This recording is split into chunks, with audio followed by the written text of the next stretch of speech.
Hello, Joanna the healer. Hello.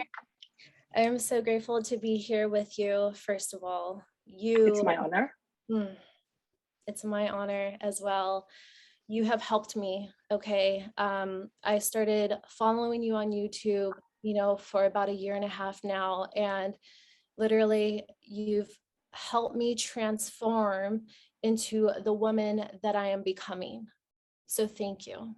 You mean the inner goddess? The inner goddess, letting go of the fear and just tapping more into who I am in my alignment, my spirit, in my body, being comfortable and speaking my truth, for others. And that's why I'm just so grateful to be on here with you. I want to ask you a couple of questions. Of course. How you got started, when you started awakening to all of this. And oh, wow. and you're so beautiful, by the way. I just wanted to acknowledge that. Likewise. Thank you so much. I don't know where to start because this is well over 20 years. How did I start? Where should I start? They're saying, what happened when I was 21? I don't remember what happened when I was 21. They're talking about something maybe in 21. I have no memory of that, but I will tell you what happened when I was 29. I was in a very difficult marriage. I had a baby that was 9 months old. I was painfully insecure, and I was making a very hard decision to let go of my relationship. It was either that or I was going to end my life. But I was not going to do that to my child. So the only other alternative was to make a change. Right. And right around that time, I was in my bedroom, sober, because I've never taken drugs before. There was a being that appeared in my room. And this was not in my mind. This was a full-on 3D being in my room. And I sensed it was a he because I saw his profile. He was not looking me straight on. He was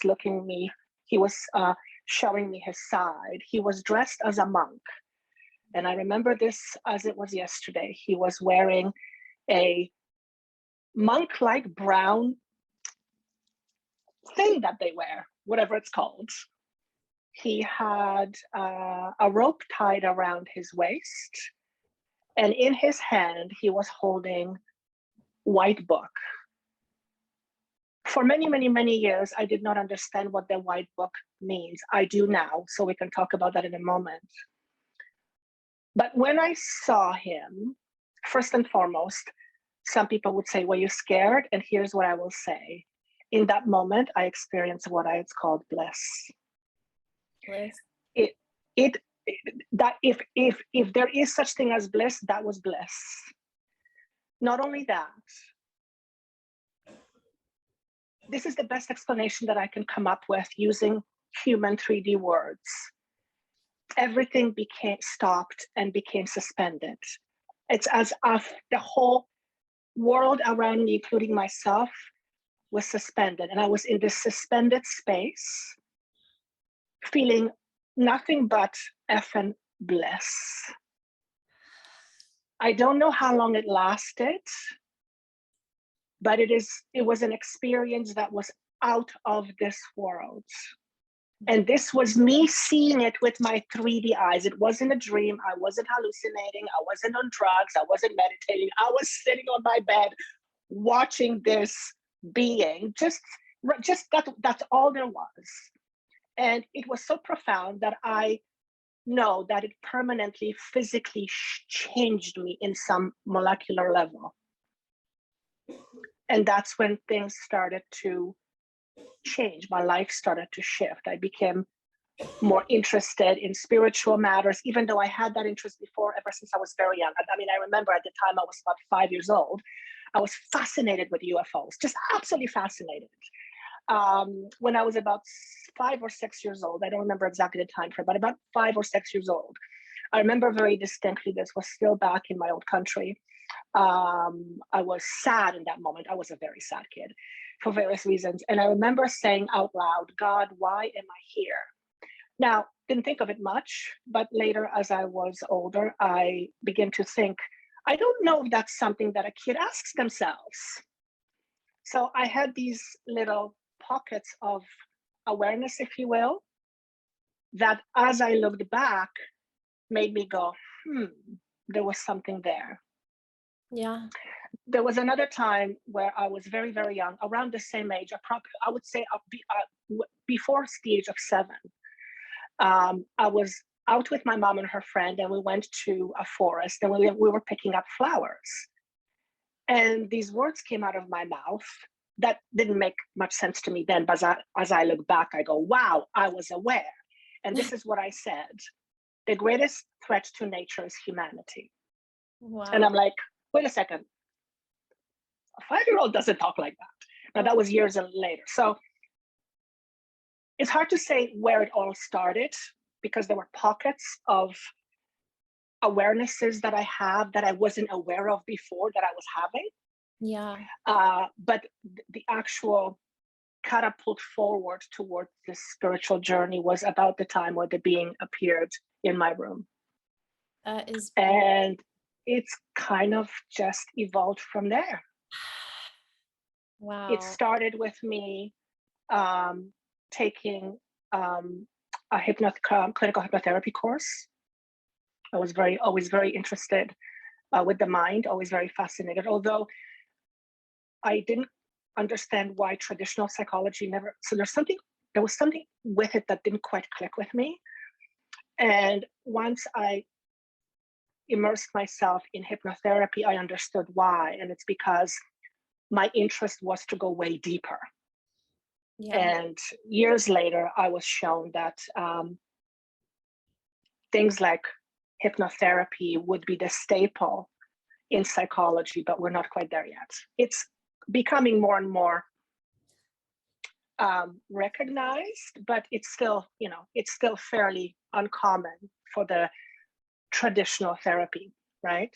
Right. So when I was doing sessions with clients, I started to receive information where to take clients and how to move forward with a session. And when I listened to these directions, the results were out of this world. They were incredible. So I began to trust it. Yeah. And then fast forward, my friend said, why don't you go and do readings? And I said, what, are you crazy? I'm not a psychic. She says, yes, you are.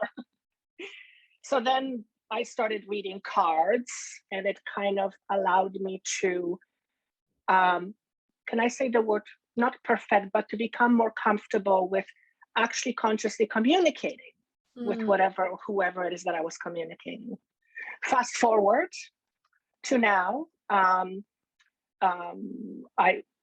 shifted from being a psychic from being a hypnotherapist to being a medium, being a healer, and now I'm moving more into the whole idea of transformational coaching or self-mastery coach. So that is it basically in a nutshell. There's many other pieces woven in between. And if they come up in my memory, I'm happy to share, but that's basically it in a nutshell. That is so beautiful. Thank you for sharing that with You're us. welcome. And you said something that spoke to me. You said when you were very young, you felt a lot of sadness, which I myself, I felt a lot of sadness as well growing up. If you're okay with opening up a little bit about, your upbringing, because I know those who start going in, and it doesn't have to be, you have to, start off by being sad as a child or whatever. But I do remember as well, like the memories of me going in as a child. It was when, my family were all fighting. I remember running into my room and turning on my lamp, not even knowing who source was, God was, love was, just spirit. Didn't even know I was connected. And I remember my first memory was like running into my room, turning on my lamp and going down onto my knees and praying for like the fighting to stop. And for years I had to like go through therapy and I would pay money to like get that memory out of my mind because it was so traumatic. And then just recently, I want to say this year, I remembered that was my first memory of connecting to source. Mm. So Out of desperation. yeah. So it's like I turned it into something beautiful after all these years of being, traumatized from that memory of just my whole family fighting and cops coming over and stuff. So that spoke to me as well when you said, I was sad as a child. So if you want to share a little bit about Mm. what you went through, as First and being. foremost, I'm very sorry to hear that. But at the same time, you would not be who you are today if it wasn't for those experiences. Mm. So I have great love for you and compassion, but at the same time, I also see your strength. And there's two sides to me, as there's two sides to everybody. There's the spirit side to me, and there's the human side to me. And oftentimes, the human side wants to fight the spirit side because it wants to be right, and it wants to, the ego is interesting, right? Nothing wrong with the ego. I love my ego. But the ego is very limited. And so thank you for sharing that. Without going into too much details of who, here's what I will say. It started off with being constantly reminded by those I held on a pedestal of or authority that I was nothing, and that I would always remain nothing, and no one would ever want me. Those were the messages that were constantly being spoken in my direction. So naturally, you begin to embody that, you begin to believe, because, well, if an authority is saying that to you, it must be true, right? So that was the basis of my internal foundation. Yeah. Which, fast forward to now, is the reason why I do what I do. My greatest joy, passion is to help people realize that they are so much more than they think. And we spoke a moment before. Yes, I was just going to bring that up right now. Yes, before we put the camera on, and I shared with you that a channeled message came through, and I said, I'll hold off because I feel it's to be shared. And there's two parts to it. The first part is when you see yourself from a different perspective, everything changes. And that's because it changes how you see everything. So that's the first one. And the second one is being small is a safety mechanism. It contracts our beingness for the purpose of safety and belonging predominantly. Once inner safety is addressed, the beingness of small begins to crumble and we begin to live big. So that is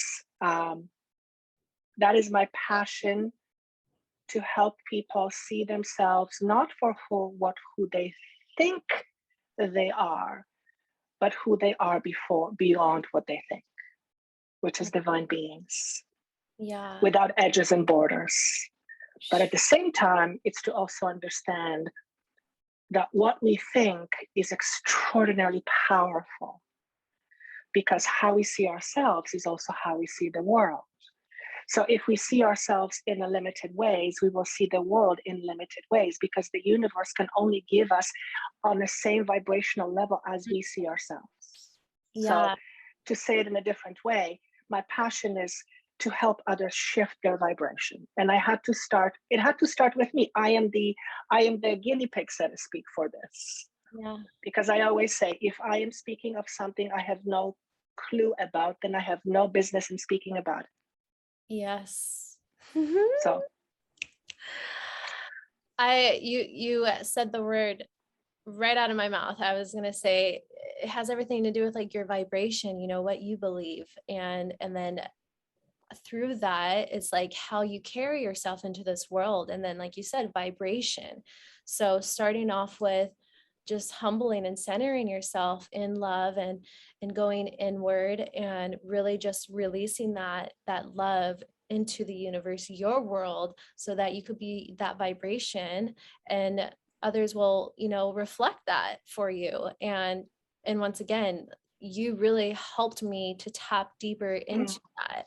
And I see that that's your passion, and it's only, inspiring me more to keep doing the work and not play small, because, for many years, I did, and it's okay. That's all okay. And, for anyone who is feeling this, don't play small, because the world, people in your life, your family, your friends, they need that. And, focus on, like the meditation and just grounding yourself into love and openness and transforming and growing. And through that, you have to become friends with your fear, because on the other end, all of that is the biggest breakthrough. So I want to inspire everyone to not play small and to keep believing in yourself. And that is why people like Joanna the Healer is here, and I, to support you. So I commend you and thank you for all of Thank you. what you do. You're welcome. And also, I'm learning a lot about ego. And I heard you say, you love your ego. And for me, I am also becoming friends with my ego. My ego is my amigo. And I love that. my ego is my I'm going to write that down. I love that. Yes, my coach Matt, said that, and that spoke to me. Yes. And it's like, so many people, don't like their ego, or let their ego even take control. And I think it's really just learning about your ego, that inner child, and really the ego is just having fear. Like, don't go date that person, they're going to break your heart again. Or it's like our ego is constant, or like, don't go live on Instagram or whatever, don't start a YouTube thing, don't record yourself, you're not good enough, you're not that worthy enough, you don't just. And that's kind of like our ego really just protecting us, And so passing that and overcoming that fear is a beautiful thing, because like I said, on the other end of that is the biggest breakthrough. And it's like your ego it's like a rebirth. And the more you become connected to that, so much transforms into really your higher consciousness, right? There is a saying, and I'm sure somebody has said it, but it came through about last year, I think. To see the light, you must go through the darkness. You have to move through the darkness. You have to go past the darkness. And that is so true. Because the fear is, this is where the ego begins to scream, that's not true. Fear is an illusion. Now, it's a very strong illusion, yes, but it is an illusion. It is meant to keep us down. So it acts as a catalyst in many ways, because when you face your fear, you begin to see your greatness and just how big you are. And I mean, you, I, everyone, right? And I'm a very intellectual person, like we've talked before. So I still have days where my small me protests and says, oh, you've lost your mind. Oh, you're crazy. As a matter of fact, here's what I was going to say. With the awakenings that I've been having over the last few years, if I had not prepared myself with all the work that I've been doing, with training for hypnotherapy, doing my own work, and just being more inner work inclined, I've said this many times, I can see how people who are not who are not prepared and they begin to experience awakenings, they may think they're going mad. Yeah. I remember that was about 2 years ago when I began to be aware of, I'm going to use the word aliens, although I don't like the word anymore. It feels very derogatory, but other beings in my space talking to me. And I remember sitting in front of a mirror and saying, Yep, Joanna, you've lost it. This is what a crazy person looks like. And the Mm, being said, this was a female, the being said, you're crazy is now your normal. I'm like, mm, oh shit. But if I did not have some level of awareness, I am sure I would have thought that I was going mad and I was going mental. yeah. In fact, one of the experiences that I've had, because they're asking me to share this, because it was extraordinarily profound, scary as F-U-C-K, but very profound. I hope you like my French because I speak French a lot. I love it. Um, this was an experience where I was in a deep meditative state, and all of a sudden, this wave came over me, and I lost awareness of who I was. The only awareness I had of remembering or having some sort of recollection was the ceiling I was looking at that looked familiar. Everything else, it's as if I forgot. It was absolutely terrifying. Wow. I guess that's what it means when you start to lose your mind. Anyway, I remember in that moment, I kept saying, who am I? Who am I? Who am I? I was terrified. Yeah. And a voice clear as day said to me, you're asking the wrong question. The question is, who do you choose to be? Mm. And then when I heard that and it registered, it stopped and everything came back. And I thought, wow, it's not me asking who am I, it's me choosing who I want to be. Now, how many times do we ask people, what do you think of me? Or we ask the question, who am I? Who am I? Well, who do you want to be? It's a complete shift of perception, right? But that takes it takes training to be able to shift that. So to this day, I think of myself as small. As a matter of fact, I'll share this with you.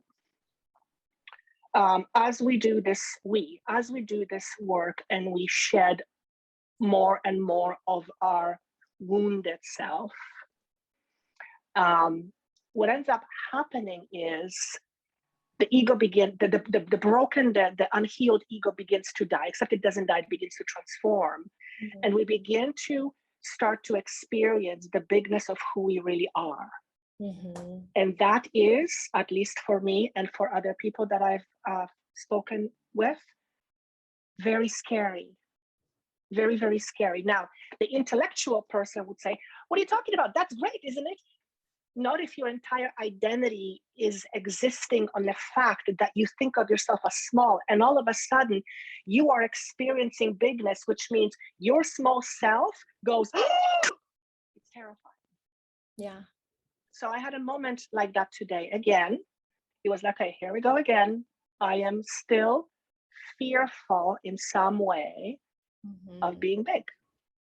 Now, again, the 3D mind would say, why would you be so afraid of being big? And when I say big, I don't mean the ego big. I don't mean that. This is beyond the ego. I mean the humility, the humble, the essence big. Yeah. So I forgot where I was going with this. But anyway, yeah, so when we begin to open up to our bigness, it can feel at times very terrifying.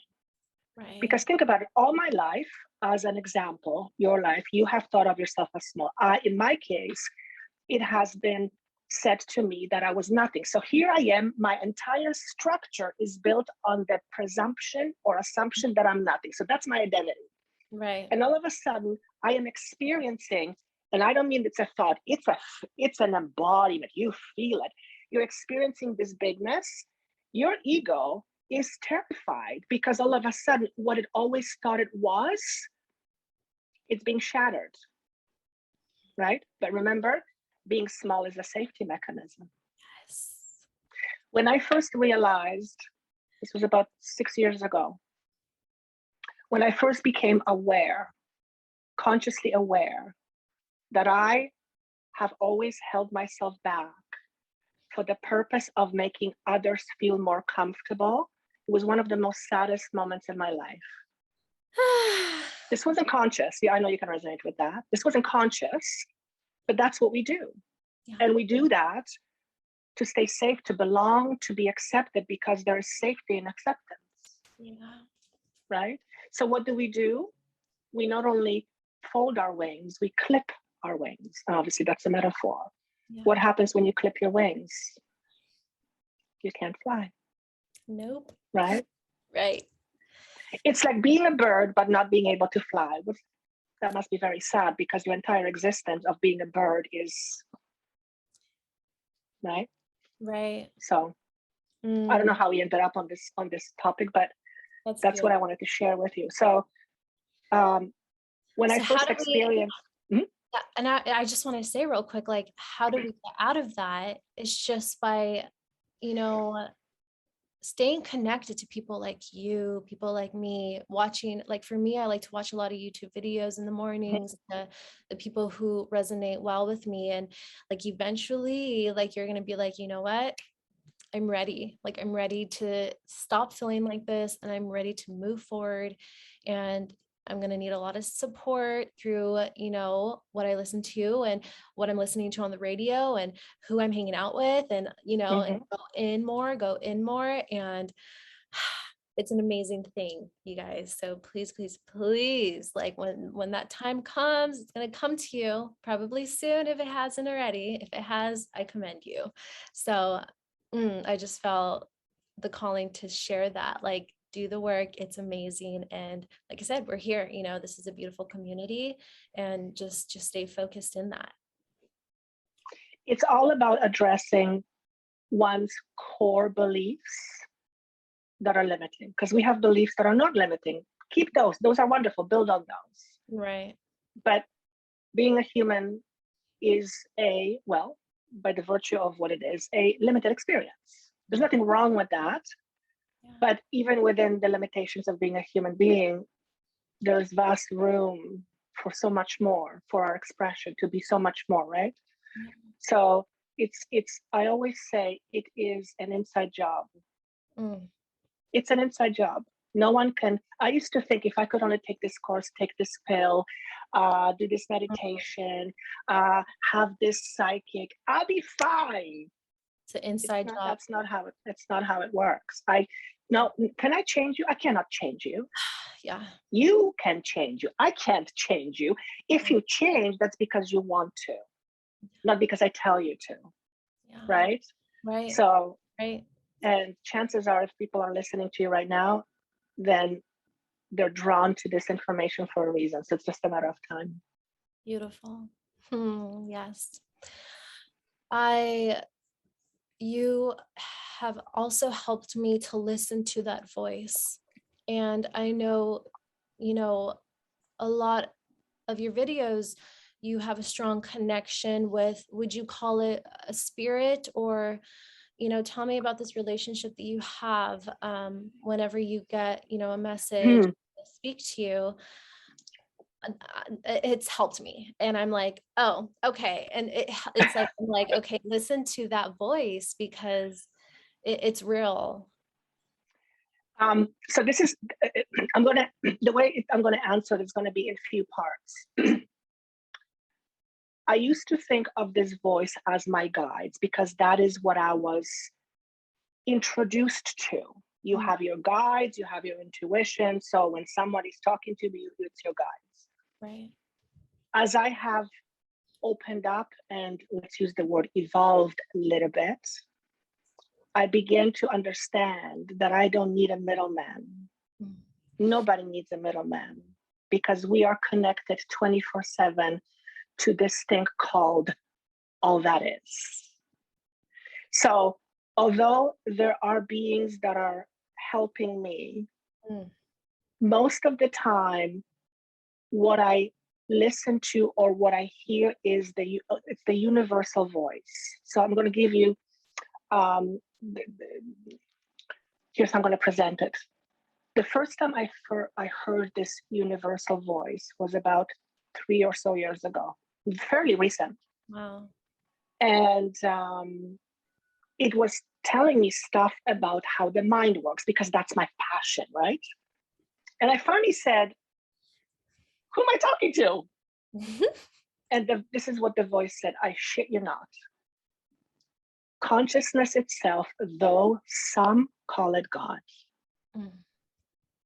And I went, okay, I've lost my mind. And whenever it speaks to me, it is with words. It's very precise, but so powerful. And I call it, even though I'm not a religious person, and even saying it still creates some issues inside of me, I call it the voice of God. Though I don't mean it in a religious way. Though there's nothing wrong with a religion, it's just for me, it just creates internal conflict for various reasons. Right. And if you really think about it, we are all part of consciousness itself. Yeah. Which means we are all part of it. Just because we are wearing a suit doesn't mean all of a sudden that we are cut off from it. Right. It simply means that we are limited in our awareness because of our human mind. But it doesn't mean we're not connected.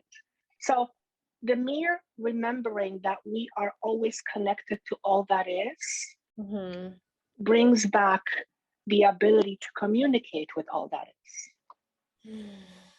Call it universal love, call it God, call it consciousness, call it source. You can call it a giraffe if you want. It doesn't matter.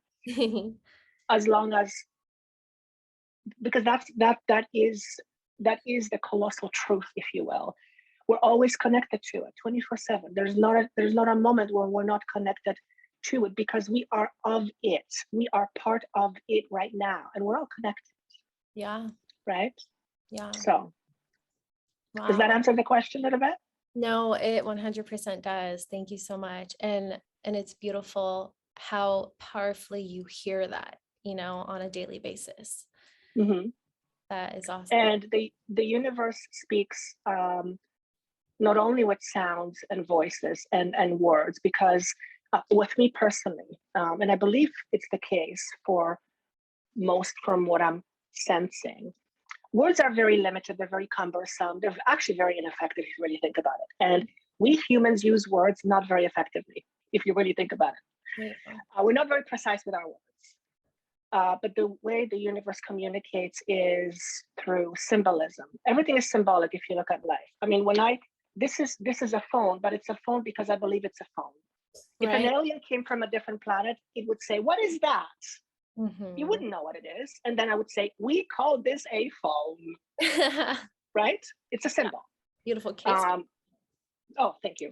I believe Carl Jung spoke of the world, the symbolism and everything being symbolic. But anyway, so the universe communicates through synchronicities, signs, somebody else, different, something you see on the side of a train or a bus, a song you hear. I mean, there is literally a gazillion different ways the universe communicates with us, but we have to be open.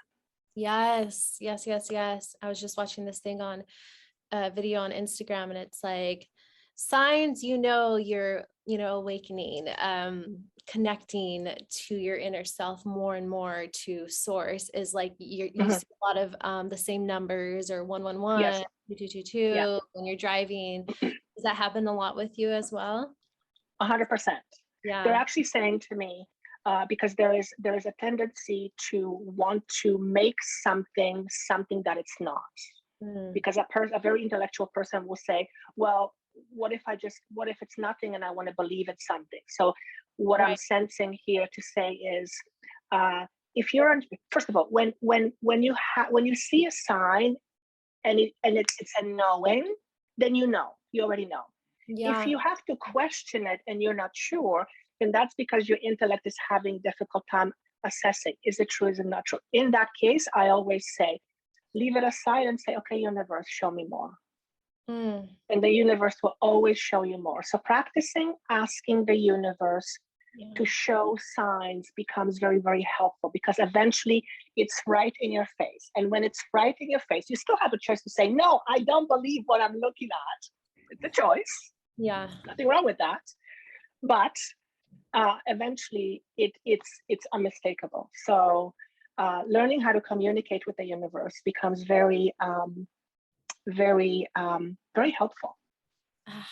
Yes, 100%. I remember when I was younger, it had been in like freshman year in high school, ninth grade, and I kept seeing like the color orange everywhere, Yeah. and like, even if like orange represents something completely different, whatever you're going through in that moment, if it's representing something to you, like you know go with that. Because I remember I'd always see like the color orange when I would have a breakthrough. Like I would have a really intense breakthrough thought, like, okay, that's Hmm. real, that's truth. Just me constantly thinking, and like I would randomly find, like one time I remember years ago, I found a beautiful ring. It was like this like netted type of cloth type of beautiful colorful ring that was so um I've never seen it in my life. And then I went the same day, later on in that evening, I went to like Ross and saw the same exact one, just one, and then earlier was one, like a pair, after a strong thought as well, like connecting to the universe type of Hmm. conclusion download. And so those are just such beautiful feelings. And like I said, yeah, the color orange, I would see it all the time whenever I would feel peaceful, whenever I would just be like, ah, yes, love, and I think the Buddhas wear orange all the time. So I'm like, okay, like there's Oh, like a, that's true. yeah, Yeah. a connection there. So whatever you are feeling, just go with that. If it's that feeling. And like you said, if you're still like not understanding, just ask the universe, send me more of a message. And when you're doing that, you're opening up your subconscious, your conscious, you're opening, all of you is opening up, and you will get that message for sure. I Even love what you're saying, because what you're uh, what you're underlining here is that, see, for example, color orange for me would be a different symbol. So the universe has its own vocabulary with you, and mm, it's learning and trusting it that becomes, I feel, the biggest piece of this work. It's trusting what you receive, mm, because once you start trusting what you receive, then it becomes fairly easy. I mean, yeah, inner work is never easy, but it becomes a lot easier, yeah, right? So trusting. even when I sit with a client, for example, now the way they communicate with me, it's like symbols, feelings, numbers, and I know for me personally what each of those things means. But to you, the same things would be something very different. So it's about recognizing what your vocabulary specifically is with the universe. It's Yes. like, it literally, it's, you know what it is? It's literally creating relationship with the universe. Mm, Just like when you have a relationship with somebody else, you have a different way of communicating with them in your own special time than you do with other people, right? This is right. no different, Yeah. right? So that's Yeah. what they're saying. It's to cultivate, first of all, your relationship with you, because the inner you has relationship with source. So by cultivating relationship with you, you're cultivating relationship with source. Thank you for the reminder. Yeah. Yeah. You're welcome. Thank you. That was beautiful. Um, so I recently got into breath work, and I know you're Oh, in yes. as well. And I lead guided meditations and breathwork classes, in person. And I know you're getting into that as well. So if you want to share, what you know about breathwork, that would be awesome. For me, it literally just has been helping me unblock blockages. I get downloads, I get these, messages, and it has been life changing. So which is causing me to want to share that with the world. So what can you share with people about the breath work that you're doing and getting yourself into? So this is I'm at the very beginning of the breathwork journey, and just in the last literally few months, they said to me, breathwork is going to take you to the next level. I'm okay, sign me up. So guess what happened? Oh, Out wow. of the blue, out of the blue, I was introduced to a breathwork healer. Oh, thank you, universe. Thank you for looking after me. This is how it works. This is when you're open and you listen, This is how it works. Mm. Yeah. Coincidence, right? Yes. Coincidence. So he's helping me. He's teaching me breath work, but I'm at the very beginning of this journey. However, I've had a few sessions 2 years ago before the pandemic started. And I remember my very first session when my hands got all tied up and, you know, your body starts to contort because all these emotions are locking up and you're like, what the hell is happening here? But I remember I let out this primal Oof. sound that felt ancient. And it was lifetimes and lifetimes and lifetimes and lifetimes and lifetimes of emotional pain. Oh. I literally was watching myself doing this thing and I'm going, oh shit, this doesn't sound very good. It was like a sound I've never made before. And they're saying to me that was necessary in order for my Kundalini to become awakened. So Kundalini is the primal force. Yeah. When we are bogged down with SHIT, the force cannot flow, right? Yeah. And Shakti, I believe, is the term in Sanskrit, Okay. right? So sounds like breath work is very, yes, I'm getting a nod on that. Breath work is very helpful in helping one. So they're saying our frequency in terms of our power is for the most part very constricted. Yeah. Breath work allows the constriction to dissipate because it releases whatever the constriction is. Yeah. So they're just showing me this. And I'm trusting they're correct. So the conclusion is that breath work allows one to become more in tune with their internal power. And we keep our power down. We do it. We do it. We may say, you keep my power down. No. We do it. We may do it because we're afraid, but we do it. And we do it for many reasons, predominantly for safety. Right? Yeah. So it sounds like breath work is, this is written about, it's about releasing emotional blockages, which is trauma. Yeah. A lot of it is trauma, right? And it's not just from this lifetime, it's many other lifetimes, whether people believe it or not. But it's stored in our cells, it's stored in our bodies. Speaking of, and this is mostly unconscious, we're not even aware of that.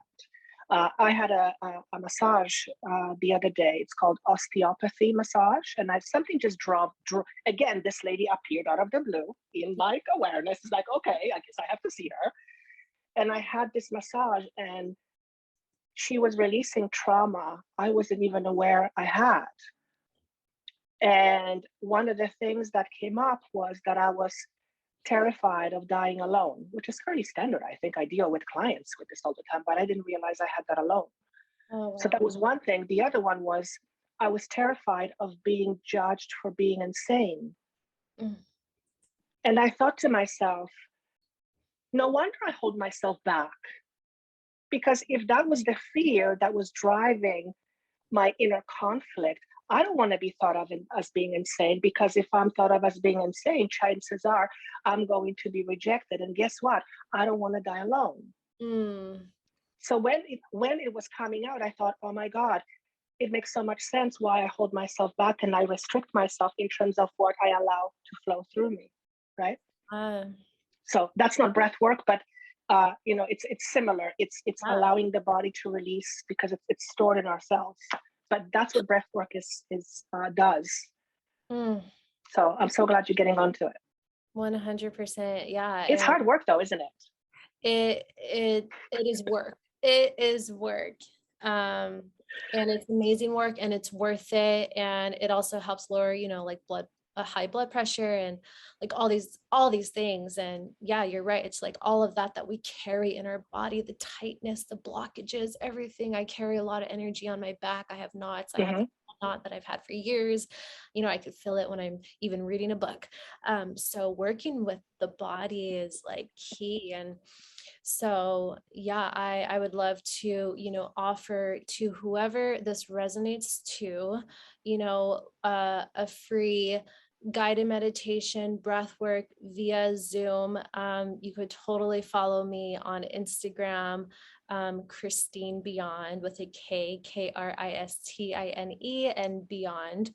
My last name's Beyondalillo. So, my brother and I go by Beyond, and it's just something that, spoke to me.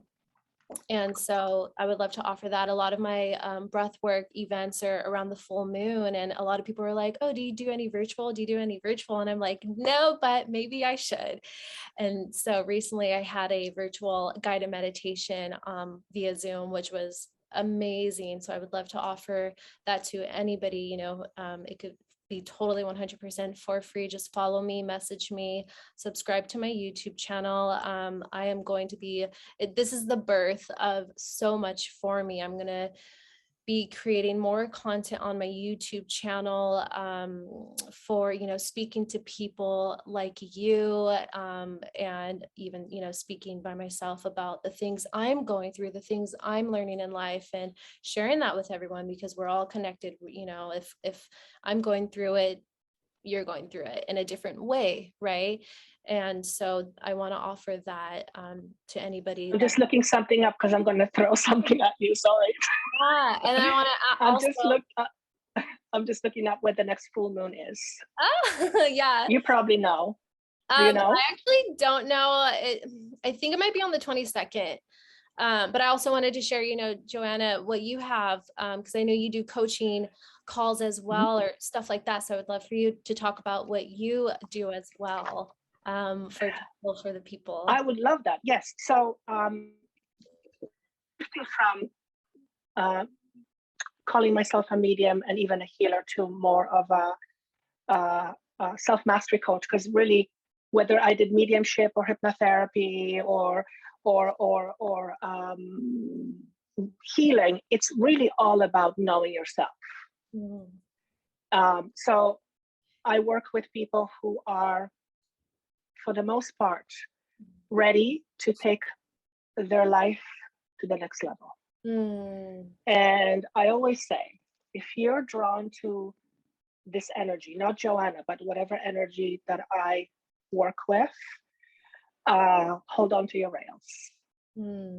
Because it is very profound. It's very powerful, but it is work. And I always say, as a healer, I don't heal you. You heal you. I guide you in a certain direction, and I help you see things that you cannot see. Yes, there's an energy component where I send energy, and that helps, absolutely. But the majority of the work is done by you as a client. So right now I'm offering two types of services. One is the transformational coaching, which is really, are you ready to transform your life? Okay, let's do it. And the other one is a mediumship session, which is more general. And this is for the most part where I will get information from my team, the universe, sometimes the person's loved ones, and I will be given information, generally what's happening with the person right now. Could be what's maybe happening, but I don't focus on predictions, because here's what I say. Your greatest predictor is you looking at your own truth, because your truth will tell you what your future is going to be. So rather than looking for predictions, I always try to shift the focus of helping person realize, why are they where they're at now? Why are they attracting what they're attracting? And why are they not attracting what they want to attract? And looking at themselves as a magnet and identifying that as a magnet, they bring in things, and they magnetize things into themselves. And based on what magnet they are, they will magnetize A, B, C, or D. So that is the focus. So that's pretty much what I do. But going back to you, because I'm going to put you on a spot here. They're asking me to. Yes. Now the world is virtual. And part of the pandemic, it has made that possible. which is not a bad thing because that means you can reach a lot more people than you can in person. Yeah. So why don't you do on the next 20th of September, full moon, a virtual meditation ceremony? Okay. Let me share really quick. When you were talking, I was like, why don't I give them a date? And like 5 minutes ago, I put, There you go. That's what I have here. I love these confirmations. So thank that you. was amazing. Yes, yes, yes. Thank you. Thank you.